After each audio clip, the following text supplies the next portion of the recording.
ನಮಸ್ಕಾರ, ಶುಭೋದಯ.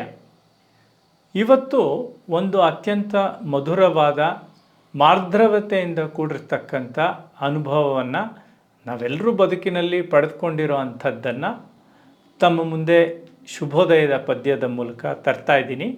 ಮತ್ತೆ ನೆನಪು ಮಾಡ್ತಾ ಇದ್ದೀನಿ, ಪಂಚೇಂದ್ರಿಯಗಳನ್ನು ನಾವು ಈ ಪದ್ಯಗಳಲ್ಲಿ ರವಿಯೊಂದಿಗೆ ಸಮೀಕರಿಸಿ ನೋಡ್ತಾ ಇದ್ದೇವೆ. ಇವತ್ತು ಅವನನ್ನು ತ್ವಚೆ ಅಂದರೆ ಚರ್ಮ, ಈ ಚರ್ಮಕ್ಕೆ ರವಿಯನ್ನು ಸಮೀಕರಿಸೋದು ಹೇಗೆ ಅಂತ ನೋಡೋಣ. ತಾಯ ಅಪ್ಪುಗೆಯೊಲು ಹಿತಸ್ಪರ್ಶವನೀವ ರವಿ, ನವೋದಯದ ಪುಳಕಕ್ಕೆ ಅಣಿ ಮಾಡುವನು ನಿತ್ಯ, ಬೆಳಕ ರೋಮಾಂಚನಕ್ಕೆ ರವಿಯ ಕಿರಣತ್ವಚೆ. ತಾಯ ಅಪ್ಪುಗೆಯೊಲು ಹಿತಸ್ಪರ್ಶವನೀವ ರವಿ. ಜಗತ್ತಿನಲ್ಲಿ ನಾವು ನಮ್ಮ ಸ್ನೇಹಿತರನ್ನು ತಬ್ಕೊಳ್ತೀವಿ, ನಮ್ಮ ಜೀವನದ ಪಾರ್ಟ್ನರ್ಸ್, ಲೈಫ್ ಪಾರ್ಟ್ನರ್ಸ್ ಅವರನ್ನು ಅಪ್ಕೊಂಡಿರ್ತೀವಿ, ಮಕ್ಕಳನ್ನು ಅಪ್ಕೊಳ್ತೀವಿ.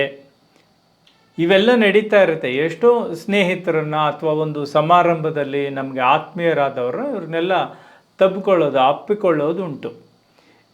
ಈ ಅಪ್ಪುಗೆ ಇದೆಯಲ್ಲ, ಇದರಲ್ಲೆಲ್ಲ ಅತ್ಯಂತ ಹಿತವಾದದ್ದು ಯಾವುದು ಅಂದರೆ ತಾಯಿಯ ಅಪ್ಪುಗೆ. ತಾಯ ಅಪ್ಪುಗೆಯೊಲು ಹಿತಸ್ಪರ್ಶವನೀವ ರವಿ. ಅಷ್ಟೊಂದು ಹಿತವಾದ ಸ್ಪರ್ಶವನ್ನು ಸೂರ್ಯ ನಮಗೆ ಕೊಡ್ತಾನಂತೆ. ನವೋದಯದ ಪುಳಕಕ್ಕೆ, ನವ ಉದಯ ಇದು ಒಂದು. ಇನ್ನೊಂದು, ನವೋದಯದ ಪುಳಕ ಅಂದಾಗ ನನಗೆ ನೆನಪಾಗೋದು ಮೊದಲಿಗೆ ಬೇಂದ್ರೆ ಅವರು. ನವೋದಯದ ಕವಿಗಳಲ್ಲಿ ಅವರು ಪ್ರಮುಖರು ಅಂತ ಗುರುತಿಸ್ತೀವಿ ನಾವು. ಅವರ ಪದ್ಯಗಳು ತುಂಬ, ಅದರಲ್ಲೂ ಬೆಳಗಿನ ಪದ್ಯಗಳು ಬಹಳ ಪ್ರಸಿದ್ಧವಾದವು. ಮೂಡಲ ಮನೆಯ ಮುತ್ತಿನ ನೀರಿನ ಎರಕಾವ ಹೊಯ್ದ, ಇದು ಅವರ ಬೆಳಗಿನ ಪದ್ಯ.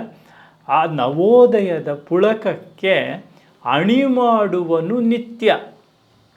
ಪ್ರತಿನಿತ್ಯ ಈ ಪುಳಕವನ್ನು ಕೊಡೋದಕ್ಕೆ ರವಿ ಅಣಿ ಮಾಡ್ತಾನೆ, ಅಂದರೆ ತಯಾರು ಮಾಡ್ತಾನೆ ಇಡೀ ಸೃಷ್ಟಿಯನ್ನು. ಬೆಳಕ ರೋಮಾಂಚನಕ್ಕೆ, ಬೆಳಕಿನ ರೋಮಾಂಚನ ಆಗುತ್ತಂತೆ ಇಡೀ ಜಗತ್ತಿಗೆ. ಹೇಗೆ? ರವಿಯ ಕಿರಣತ್ವಚೆ. ಕೆಲವು ಸಲ ಒಬ್ಬರನ್ನ ಮುಟ್ಟಿದಾಗ, ಅಥವಾ ಒಬ್ಬರ ಹತ್ರ ಮಾತನಾಡಿದಾಗ, ಒಬ್ಬರ ದನಿ ಕೇಳಿದಾಗ, ಅಥವಾ ಒಬ್ಬರನ್ನ ನೋಡಿದಾಗ ರೋಮಾಂಚನ ಆಗುತ್ತೆ. ಈ ರೋಮಗಳು ನಿಮಿರಿ ನಿಲ್ಲತ್ವೆ. ಅದು ಪ್ರತಿನಿತ್ಯ ಆಗತ್ತಂತೆ ನೋಡಿ. ಬೆಳಕ ರೋಮಾಂಚನಕ್ಕೆ ರವಿಯ ಕಿರಣತ್ವಚೆ. ರವಿಯ ಕಿರಣತ್ವಚೆ, ರವಿಯ ಕಿರಣವೇ ಅವನ ಚರ್ಮ.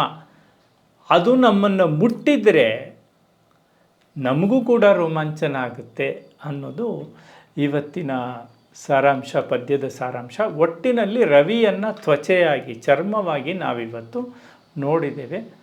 ಮತ್ತು ನಾಳೆ ಒಂದು ಕುತೂಹಲ ಇರಲಿ, ಯಾವ ಇಂದ್ರಿಯದ ರೂಪದಲ್ಲಿ ರವಿಯನ್ನು ನೋಡ್ತೇವೆ ಅಂತ. ಅಲ್ಲಿವರೆಗೂ ನಮಸ್ಕಾರ.